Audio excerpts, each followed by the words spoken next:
I'm just going to slide that off of there because doing all this and all that's a lot of work. It's a lot of work. So first off, I want to say thank you to Creative Mornings for inviting me to do this. When I got that random email and a mixture of a lot of emails, I first was like, what is this? Like Creative Mornings. And then I did some digging. I was like, ooh, that's early in the morning. Like, ooh. So first off, to you guys, I want to say thank you for getting up so early to come see little old me.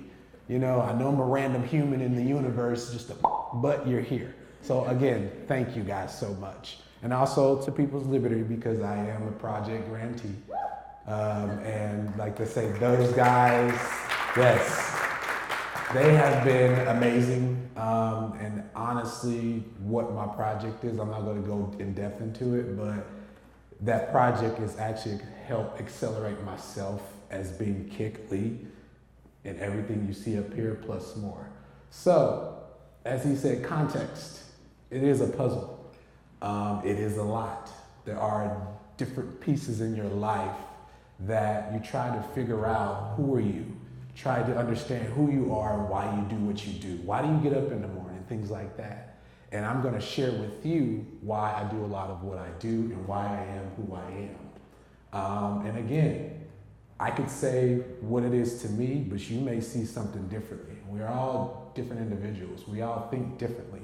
We're all together, but we're all separated at the same time in our own universe. And a lot of people don't think about that.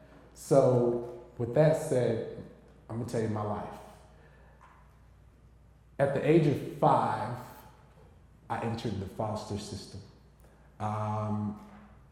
It was a difficult process for me. I was very confused. I did not know what was going on as this all started to begin. Pretty much, I ended up being taken away from my mother. I remember seeing her and my grandmother coming into this office. It was like an old location of, if many of you are familiar with JFS, Jobs and Family Services. And I was sitting in this room and there was this like little thing where you put the little marbles in and just swirls around. And I was just like, this looks cool. So I sit down and I'm playing with it. And then I see my mother and my grandmother kind of come in because they took me from my school.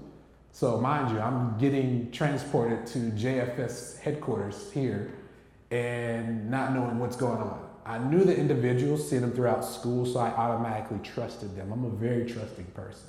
I'm not one of those individuals who, if you tell me something negative about this person, I'm gonna be like, oh, they suck.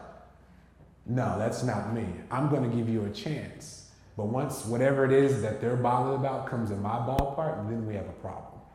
So pretty much, I'm sitting there, I see my mother, I see my grandmother come in, I say hi, I wave, they give me a hug. Nothing didn't look out of the ordinary, so I went with it. I said, okay. Then some time went past. People were coming up to me, saying hi, playing with me. It was like a distraction tactic. And next thing you know, I see my mother coming out this room in a ball of tears. And I see my grandmother comforting my mother, and she's crying as well, but you can tell she's trying to be strong. And I look, and you know, as a kid, we're curious. You're like, what is going on here? And you're like feeling bad. You're like, Mom, you know, is everything okay? And as I went to go to my mother, it was like this force field just stopped me. Someone had grabbed me, and they told me I couldn't go back to my mother. And, you know, you look like, yeah, right. But it was true. I couldn't go back to my mother. And as I started to grow from that situation, I learned that my mother was diagnosed with schizophrenia and she's bipolar. If many of you who don't know about that, that is a very bad combination when it comes to mental health.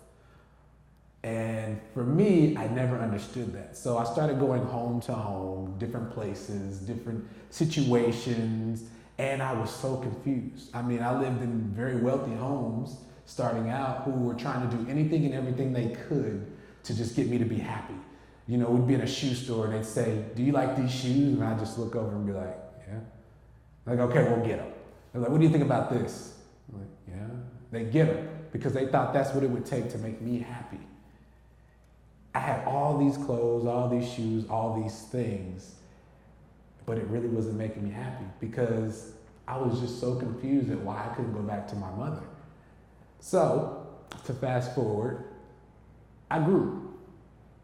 I still didn't see my mother for many, many years. And I was still continuing to try to find myself. So I would go in different places and hang out with different folks and do different things. And then one day I remember sitting in the living room with a bunch of my foster siblings, and my foster dad in the home I was in at the time tapped me and said, "Hey, come here. So I get up and he hands me the phone. I answer to the phone and say, "Hello." And it's my grandmother, my mother's mother. And she says, "Hey, how are you?" And I'm like, "I'm good. Who exactly is this?" And she tells me, she's like, "Grandma?" Like, "Yeah, hey, how you doing?" I'm like, "I'm fine." And she says, "How you been? How you feeling?" I said, "I'm good. A little better. I'm talking to you. How are you? What's going on with you? Where are you guys at? Come on now, where are you at?" So my grandmother's like, good questions. She said, "Well, how would you like to hang with me this weekend?" And I said, "Sure, yeah, let's do that." So she came and got me. And we hung out. And she didn't tell me a lot about the situation. Again, I was still lost.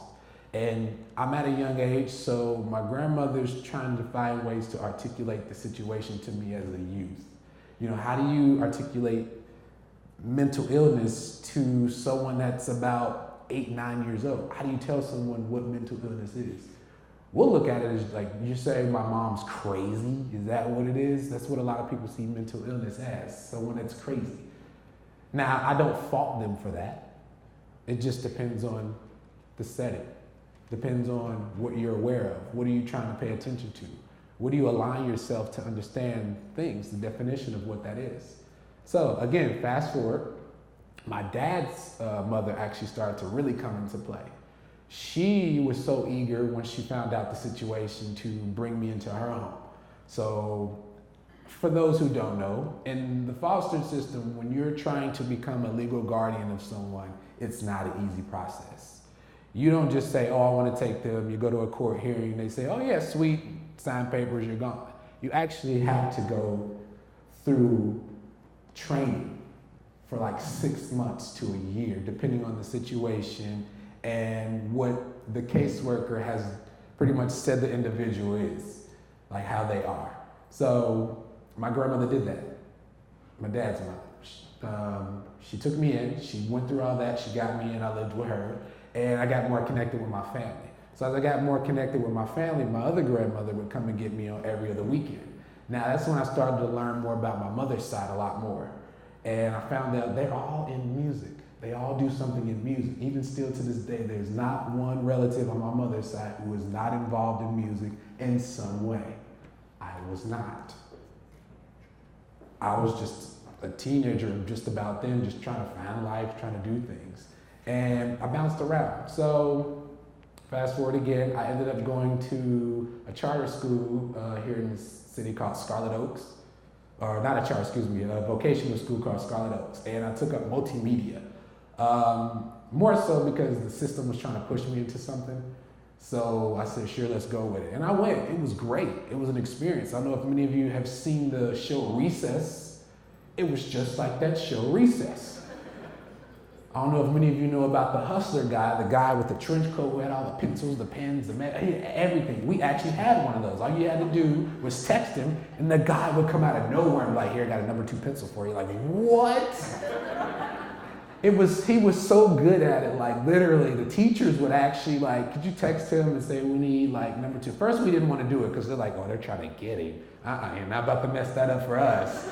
But literally, we would do it, and they would actually 10 cent, 20 cent for whatever, and he made money off of that. And I remember seeing graduation like, Everyone's looking like, how did this guy graduate? When was he ever in class?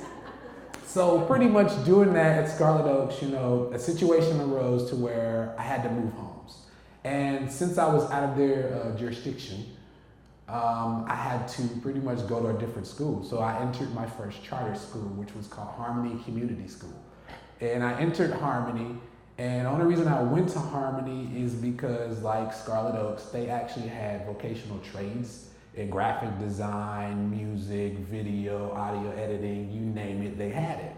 And they were one of the rare, honestly, if I'm correct, they were actually the only school in any district in Cincinnati that did that besides Scarlet. And it was great. It was founded by a guy who just got tired of seeing students or individuals like just get shunned out by the public school system. So he said, I'm gonna create my own school. I'm gonna do it. And he did it. Sadly, he passed due to a heart attack, but his legacy continued to live on. And as I was at Harmony, I started to dive more into the music. I started to do more in the music. And I was just like, oh, this is cool. And the reason I got into music is because they were like, hey, we're doing a video project. You seem to be the most engaged in this. Would you like to try this out? And I said, sure. So I did it. And it was you ever hit something, you ever accidentally like hit a glass and it's like ding, and you're just like, ooh, ding, ding, ding. You just start jamming, especially when you're drunk. It's like pots and pans and pots and pans and pots and pans. Start making your own sound effects, and literally that was like what I was using in the software. So I started doing that, diving in, really getting into it, and I loved it. So I stuck with it. Mind you, I actually did graphic design before that. That was my number one passion. But music seemed to be more of my calling, seemed to be more of my light, as this light is shining at me now. It really was like pushing me, but it was more so because every time I created something, someone heard it, they were like, yo, this is good. I was like, this is good? Like, yeah, this is good. Now, what unbeknownst to a lot of people, I struggle with trying to connect with others, my own culture. I still struggle to connect with my own culture to this day. So in music, I pretty much kept, how can I say this correctly? Trying to just make friends. I used that to help gravitate people towards me. I used that to help people appreciate me, love me, and it made me happy. I actually used music as a sense of creating emotions through audio, a sense of emotion for people to just be inspired. I mean, literally, it's like, I don't know if many of you have studied behavioral science, but it's interesting. I mean, the fact that you in music have the ability to stroke emotion, you can make somebody happy, you can make someone upset, you can change that emotion at will. That's some witchcraft right there. I'm just telling you right now, that's some witchcraft. But I didn't see it like that.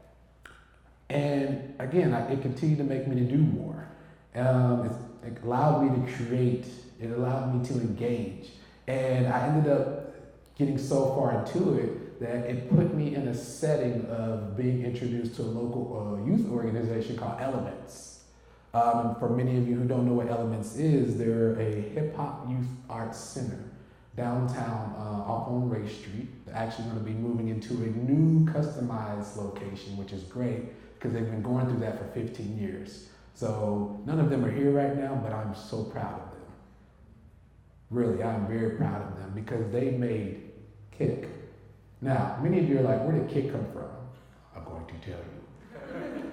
So I'm a big fan, still to this day, of the phone, the Sidekick phone. Many of you know that. Yeah, that's still not why I'm Kick. But I had every phone. I used every model. I was like that guy in line where there really wasn't a line. I was just ready to buy it, so I bought every model. It was so cool. I had AIM, I had all of that on there, and I used it. And pretty much, I was a volunteer at Elements in every department because I took multimedia. I was always involved in Elements, helping the instructors, helping others, giving $1 to those who needed bus fare, and I needed that bus fare, but they needed it more than I did. So they dubbed me Sidekick. As I got more professional, more into the realm in the business, and more, the slang term, folks would just say kick. What up, kick? Yo, kick, what's good, man? Like, I'm good, how you doing, brother? So the Lee piece came from, many of you don't know, and I don't really promote it because it actually is a deeper emotional tie. I'm a 2nd degree black belt. Anyone want to spar with me real quick? That's a whole different setting. That's a whole different community who do know about kick. They used to joke with me and say, I would run around saying, whoa, jump around and say, oh, that's the black Bruce Lee, like, oh, you want to fight Lee? So, pretty much, again, professionally, I merged the two settings, the two things. Again, these communities did not know about each other. They didn't know I was doing martial arts. And folks over here in music didn't know I was a 2nd degree black belt, or I was in martial arts at the time. So I merged the two, and that became Kick Lee, and that's why I am who I am today. It's individuals like yourself that are here today. There's a reason why you're here. You were in a setting somewhere. You met somebody, you saw something on social media that brought you here today. Something gravitated to you, compelled you to be here today, not because of me, because you actually wanted to. You actually wanted to be involved. You actually wanted to hear this story. So to fast forward again, from Elements, I ended up still trying to find myself. They helped me a lot. They helped me understand the community in, the low class. They helped me, understand other things, other realms, but it was really just, who am I? What am I doing? Why am I even still here? How was I able to survive? Because a lot of you don't know that only 3% of the system, foster system, graduates from high school. 3%. I'm one of those rare few. Even still to this day, that number is actually decreasing. That sucks, man. So that's why I do these things. That's why when this opportunity comes to, someone emails me or sends me a text or a call and says, you want to do this? Yes, I'll do it. Because as I'm telling you now, you're hearing this story, you're going to probably talk about Creative Mornings. You're probably going to talk about People's Liberty and all the other wonderful individuals in this room, and you're probably going to talk about me. You're probably going to, or maybe already know a foster child, someone in the adoptive system, whatever. You're going to say, you should check out this guy. You should check out Creative Mornings. You could check out these individuals. Because everyone here in this room, all these organizations present opportunities. Even the coffee, it's an opportunity to get your brain going, I'm just saying. I love what I do. I am very passionate about what I do. It is the context of different things, different setting, different puzzle pieces. That is why I'm Kick. There are different things and different individuals that make me Kick. Kick isn't me. Kick Lee is my community. My community, the individuals around me. My success is due to the individuals around me. That's why my name is Kick. Elements, the community, gave me that name. The community of martial arts gave me Lee. Individuals, I didn't give myself that. I just decided to rock with it, like, that's cool. Because literally, when I meet people, it's a real conversation starts. Like, Kick? Is your name really Kick? Yes. If you really want to know my name is Rolando Martel. That is my name. In English terms, Rolando Martel. It's Dominican Spanish. I'm not going to go into context of that. But as you see, there are different puzzle pieces. You probably hear my story, and there is a lot more, but I only have so much time to talk about it. That make me who I am. Honestly, like I say, and probably don't kill me for saying it, I'm going to say it anyway, People's Liberty actually helped me find more of my purpose. Because I have a recording studio called KO Studios. I did that because I needed my own space to make music. I got tired of inviting clients and people into my apartment. Boom. Then I wanted to know, as I went through that trials of ups and downs for my first legitimate business, I wanted to know where my community was, more so my music community. You know, where are my friends, where are my buddies? So I co-founded the Cincy Music Census. My buddy's here now. Hey, Nick. How you doing, dude? That actually worked because I became more aware of where they are, how to reach them. So then I got into creating just another brand, which was the Cincinnati Music Accelerator. That was what I did with my project grant. At $10,000, I created an accelerator for music where we teach the music business, not the arts.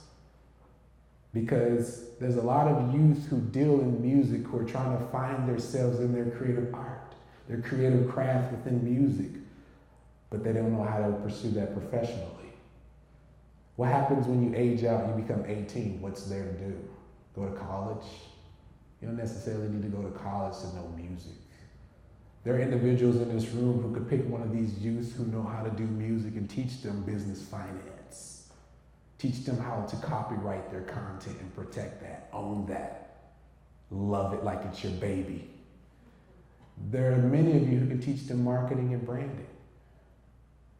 Again, it takes a community to build the community, to be the community, and to love one another.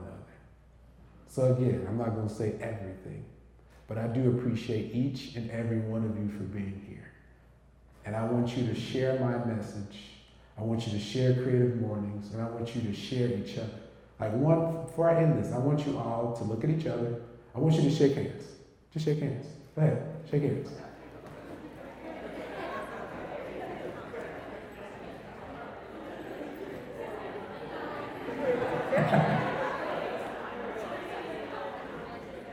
That's awesome. Now, what was the first thing you heard when you all interacted with each other? Anybody? No, laughter. You smile. Sound, design. You smile. You stroke emotion within another individual that pretty much put in a position like, oh, I can engage and shake hands with this person. While you're subconsciously, I hope they wash their hands. It is that laughter, it is that sound, it is that audio that helps us move. We listen to music without even knowing we're listening to music. You ever just cook dinner, you got your TV playing, and you hear the commercial, but are you really paying attention to the music? Music is playing all around you. It may not be playing right this moment, but you hear it every day when you don't want to. That's why I like brands like Picture Music. They're great. We stroke emotion through sound and audio. We give a more in-depth feeling to the picture. It's like, yeah, it's great. You hear poetry, you see the picture, you're like, that's great.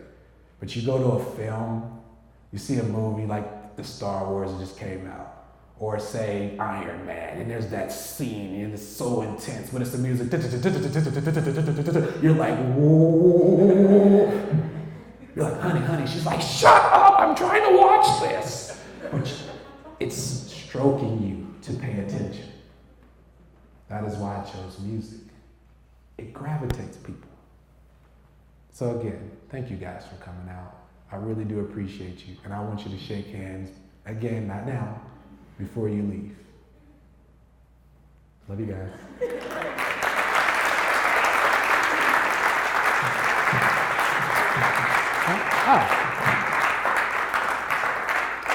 So, I have something interesting. I want you to think what was to yourself, and then I want someone, I'm not going to pick you out, I'm just going to see who's brave enough to do it. Your first concert. What was your first concert? Why did you go to that concert? Take a minute. Or a second, not a minute. Okay, take 1 second. Okay, anyone want to tell? Billy Joel. Billy Joel. Why did you go see Billy Joel? Senior in high school, and I went with friends. You went with friends. How was that experience? Great. You loved it. You were in a moment. I can picture it right now. It means something to you. Yeah. That's a setting. It's a piece of context. Anyone else? Queen. Ooh. What? Say it again. Oh. Why did you go there?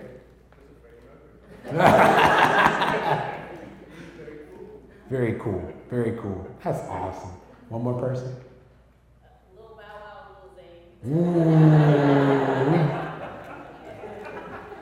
That's cool. Why did you go there? At the time, I had a junior high school crush on him, but it was really, his first album was actually like comprised of some of the best R&B elements. Okay. Like, it was really, so I was really impressed by that. That's awesome. Now, one more question. What piece of audio music actually compels you? That you listen to more than you even know?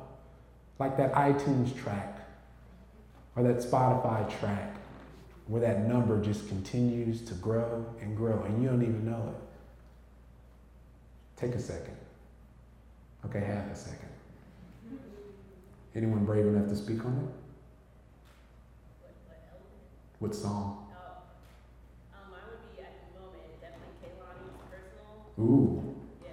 Why? I'm a huge fan of 90s R&B, so TLC, Aaliyah, Mm-hmm. all those throwbacks. I think she has put the best modern spin on that era, that feeling that I used to have. That's in the awesome. 90s of that type of R&B. And she's the first person to evoke that out of me in a really long time. That is awesome. Nice. Two more people? Steely Dan, wow. Great drums, great saxophone. I mean, everything. And it compels you to like be active, right though? Like move, get up, or just chill. How does it work for you? I've been a pencil drummer my whole life. Ooh.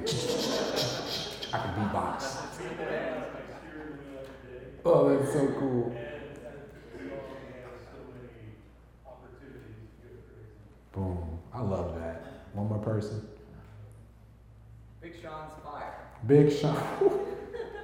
Now we're getting serious. I mean, it's like every morning I listen to this song, and the line I always get hyped for is, I can do anything in the world except not do it. Interesting. Yeah.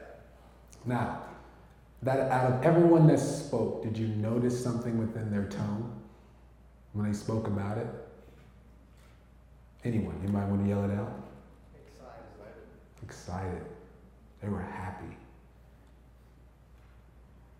They were compelled to do things, be involved, tune it in, play it over and over and over and over. Probably got an email. Spotify sends out emails and tells you, you know, your top most playlists, like top most listened playlists. I don't know if anyone's got that email yet, but it's like the annual thing they do. I've never gotten it. Probably not listening to Spotify enough, but I'm sure I am. But music brings happiness. It brings love. It brings unity. And again, it brings community. We good? Sweet. Thank you guys again.